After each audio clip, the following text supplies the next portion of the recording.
حضرت سلطان قوم فرماتے ہیں کہ میرے نزدیک ولی وہ شخص ہے کہ جو گنہگار کے دل پر نظر کرے، اس گنہگار کے دل سے اللہ کا ذکر جاری ہو جائے۔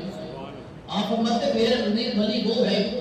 حضرت جنید بغدادی فرماتے ہیں میرے نزدیک ولی وہ شخص ہے، میرے نزدیک مرد درویش وہ ہے، مرد کلندر وہ شخص ہے کہ جس کے ہاتھ میں ایک ہاتھ میں قرآن ہو، دوسرے ہاتھ میں حدیث ہو، وہ ولی ہے۔ لیکن آج کے ولیوں کو نہ قرآن پڑھنا آتا ہے، نہ مصطفیٰ کا فرمان پڑھنا آتا ہے۔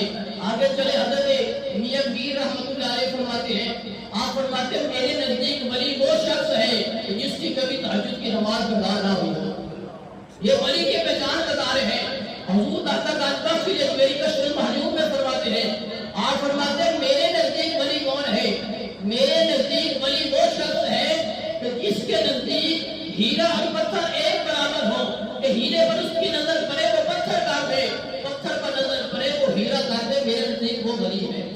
تو یہ ولی کی پہچان بتا رہے ہیں۔ وہ نیک بندے اللہ کے بزرگان دین وہ ولی کی شان بتاتے ہیں۔ میرے آقا کریم صلی اللہ علیہ وسلم فرماتے ہیں کہ لوگوں اس شخص کی جب تم کسی شخص کو دیکھ کر تمہیں رب کا پہچان آتا ہے، جس شخص کو دیکھ کر تمہیں رب یاد آتا ہے، سمجھ لو کہ یہ کامل ولی ہے۔ کسی کو پیر بنا رہے ہیں تو اس کا آگے پیچھے دیکھیں کہ شریعت مصطفیٰ کا پابند ہے۔